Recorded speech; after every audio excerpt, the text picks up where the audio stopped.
Presently मैं discuss कर रहा हूँ आपको ऑल्टरनेटिंग करंट, राइट।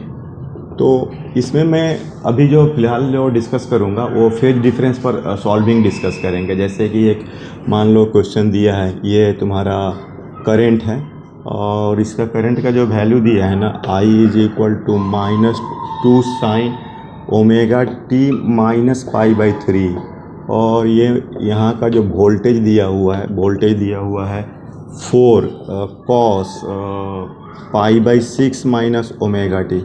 अब इनका पोटेंशियल फेज डिफरेंस निकालना है। Phase difference between I and भी निकालना है तुम्हें। Phase difference between I and भी, राइट। तो इसमें अब ये जो तुम्हारा क्या है ना कि ये देखना, ये साइन है, ये कॉस है, ये भी सेम करना होगा। यहाँ साइन प्लस है, यहाँ माइनस है, सब सिमिलर करोगे तब जा कर के फिर कंपेयर कर पाओगे। अब देखो ये क्या बोलते हैं, माइनस साइन थीटा को तुम लिख सकते हो साइन पाई प्लस थीटा, क्योंकि पाई प्लस थीटा, ठीक है, ये तो ड्रिगो का है। और ये कॉस थीटा को क्या लिख सकते हो, sine pi by 2 minus theta लिख सकते हो। तो पहला हो जाएगा तुम्हारा ये इतना है ना, तो ये आई हो जाएगा 2 sine omega T, 2 sine omega t minus pi by 3 plus pi हो जाएगा। तो ये तुम्हारा कितना हो गया, 2 साइन ओमेगा, पाई में से पाई बाई 3 गया तो कितना हो जाएगा, पाई माइनस पाई बाई 3, तो 2 पाई बाई 3, तो sign omega T plus 2 pi by 3 ये आ रहा है, ठीक है। उसके बाद ये तुम्हारा जो 4 भी इज इक्वल टू 4 कॉस, तो ये जो है ना कॉस के बदले क्या लिख सकता है, साइन बना लो, pi by 2 minus pi by 6 plus omega T, ठीक है। तो अब ये जो है तुम्हारा कितना हो जाएगा, अब ये आ गया तुम्हारा v is equal to 4 sine, ये ओमेगा टी हो गया, और पाई बाई 2 में से एलसीएम कितना हो जाएगा, 6 हो जाएगा, 3 पाई माइनस पाई तो 2 पाई, तो पाई बाई 3 हो जाएगा, तो omega T plus pi by 3, तो ये omega T plus pi by 3 omega T, तो डेल्टा फाई क्या हो गया, ये तो ओमेगा टी सेम है, तो 2 पाई बाई 3 माइनस पाई बाई 3, तो ये पाई बाई 3 आंसर हुआ, ठीक है। तो इस तरीके से मतलब इसमें करंट लीड कर रहा है कितना से, पाई बाई 3 से, और मतलब t इज इक्वल टू, इसमें तुम देख लो अगर कितना रहता है, t इक्वल टू अगर 0 पुट करेगा तो ये वोल्टेज हो गया तुम्हारा साइन 60 डिग्री, और करंट जो हो गया, मतलब करंट का आ रहा है ना 2 साइन 2 ओमेगा 2 पाई बाई 3, ठीक है। तो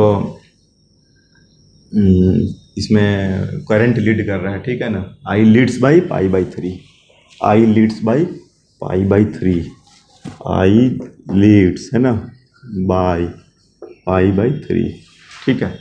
तो ये तुम्हें समझ में आ गया, ठीक है ना।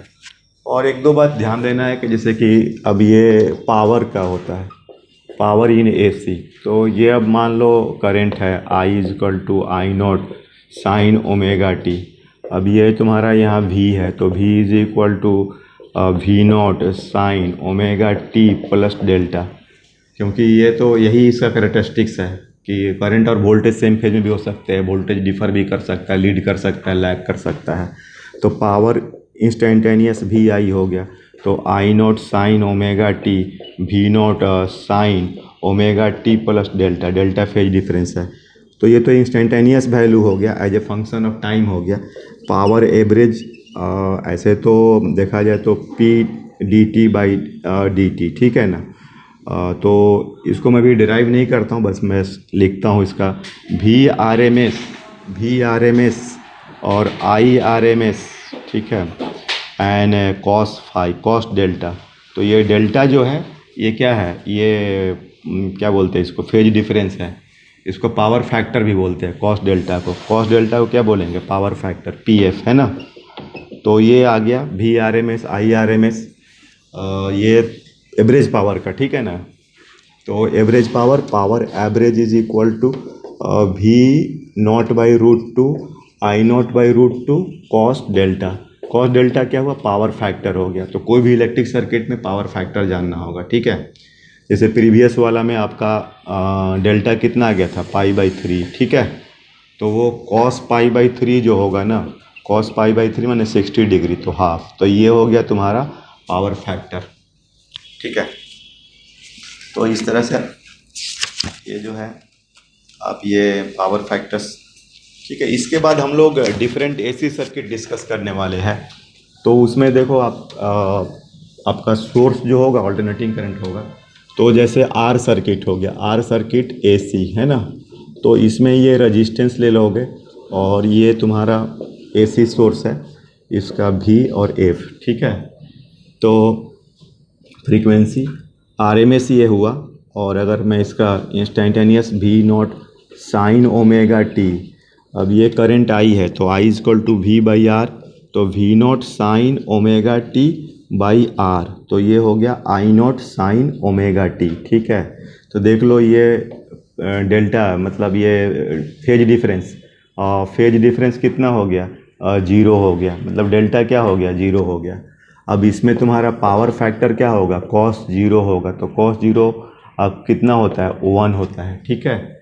तो इस तरीके से, और ये आई नॉट किसके हो गया, V नॉट R हो गया।